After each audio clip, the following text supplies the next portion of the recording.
trocando ideias para matar o tempo.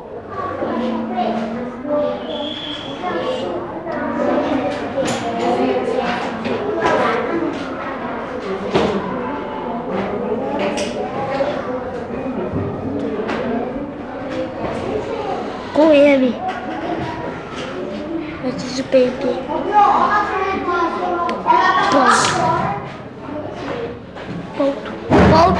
Ponto. Algumas duplas que escreveram tempo dessa forma. E outras escreveram assim. Qual das duas está certa? A de baixo? Eu gostaria que a Suelen explicasse por que a de baixo está certa, que ela também escreveu assim. Porque essa é a forma certa e porque também antes do P e o B é o M. Numa pedagogia mais tradicional, o professor dita, o aluno escreve e depois ele corrige. E, de uma forma mais construtiva, mais atualizada, nós fazemos o ditado da forma como foi feito na sala de aula hoje. Apesar de as crianças já conhecerem o texto, elas tinham muitos problemas para resolver. Neste caso, o ditado tem uma intenção clara: possibilitar uma reflexão sobre as convenções da língua escrita. Ele deixa de ser uma atividade de avaliação para converter-se numa situação de aprendizagem. É também uma boa situação para as crianças que ainda não escrevem convencionalmente. Veja o que acontece com os alunos desta sala.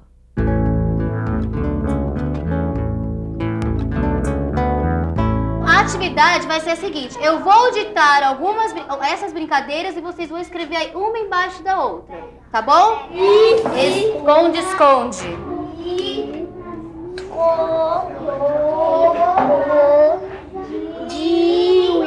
De novo. Bate? Pode. Esconde. Você já fez um. Esconde, esconde. Esconde. Vou fazer isso de novo. Mas vai ficar dois isso. Não pode? Claro que não pode ficar duas coisas juntas. Pode sim. Conta pra mim como que você escreveu. Esconde. Bem.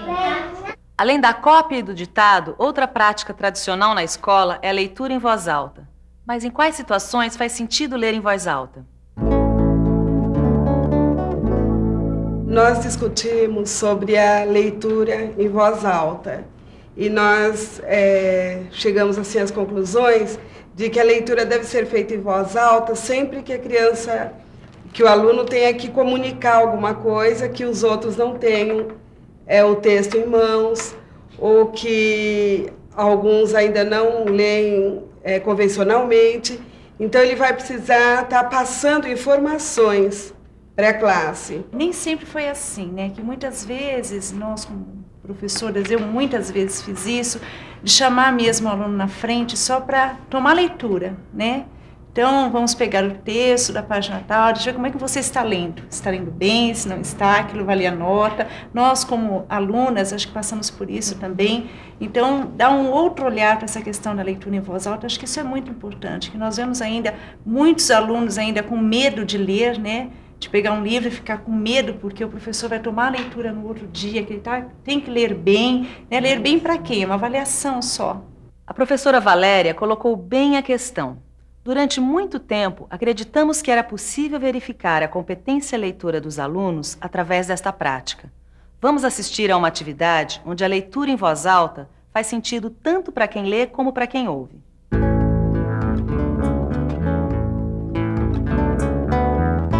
Nós vamos gravar uma fita, porque a Flávia vai levar essa fita lá para o lugar onde ela fica à tarde, que ela vai colocar a fita para as outras crianças ouvirem a história que nós estamos lendo aqui na classe. Ela já tinha me pedido pra gente, ela tem me pedido o livro para levar para a professora ler, né?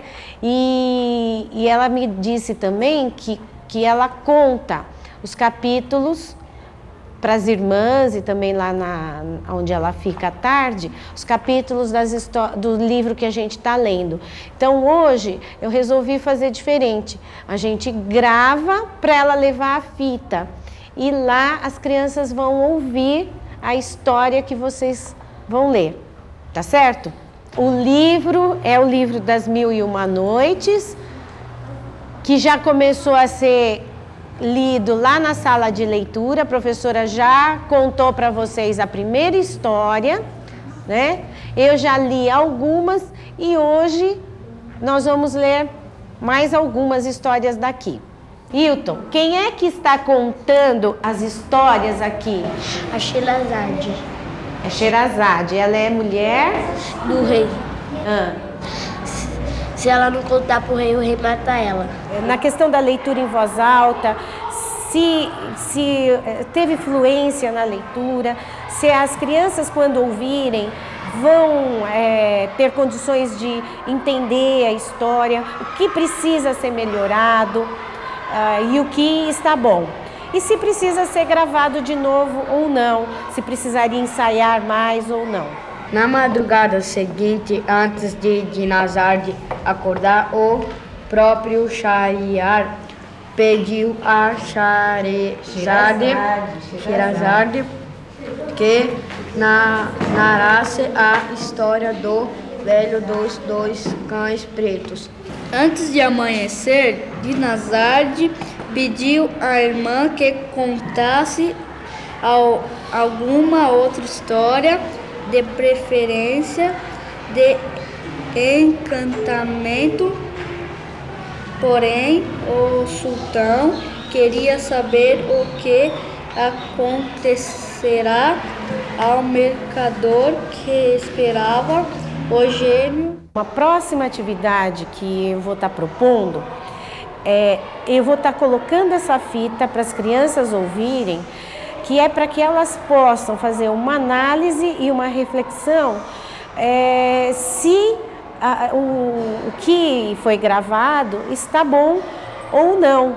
A professora Marlene também planejou uma situação onde a leitura em voz alta era não só um momento de aprender este procedimento, mas uma oportunidade de comunicar um texto interessante para os outros alunos.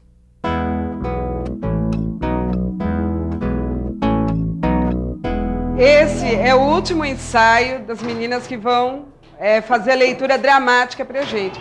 Maria Angula era uma menina alegre e filha de um fazendeiro de Caueve. Era louco por uma fofoca e vivia fazendo intrigas com os amigos para julgá-los um contra os outros. Por isso tinha fama de leve trás, linguaruda e era chamada de moleca fofoqueira. Minha cara vizinha, por acaso a senhora sabe fazer sopa de pão com miúdos? Vai, você.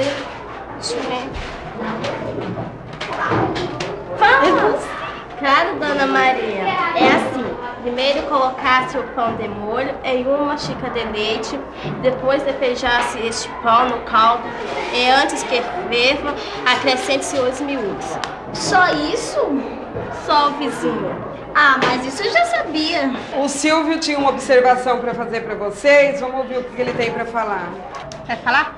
Que ela está falando muito baixo, que nas outras salas tem bastante pessoas, a sala é grande e eles não vão ouvir o que estão falando. Assim. A atividade desse texto envolveu assim, uma série de ensaios em sala de aula, onde todos podiam opinar sobre a entonação de voz, sobre a altura, sobre a leitura. E depois eles apresentaram essa leitura numa classe de primeira série. Boa tarde. Boa tarde! Os meus alunos queriam ler para vocês uma história que se chama Maria Angula e foi tirado de um livro que chama Contos de Assombração. E essa história faz parte das muitas outras histórias que se contam no Equador, um país que fica um pouquinho distante daqui de onde a gente mora. Por acaso a senhora sabe fazer sopas de pão com miúdos? Claro, dona Maria. É assim, primeiro colocasse o pão de molho em uma xícara de leite, depois despejasse este pão no caldo e antes que ferva, acrescente os miúdos. Só isso? Só, vizinha. Ah, mas isso eu já sabia. E Maria Angula voou para casa a fim de não esquecer a receita. No início deste programa, definimos práticas tradicionais como ações que realizamos por estarem, de certa forma, enraizadas em nosso fazer pedagógico. Como foi possível observar, atividades como a cópia, o ditado e a leitura em voz alta podem e devem ocupar lugar na sala de aula, desde que o professor tenha claro o sentido e o porquê de realizá-las. Até a próxima!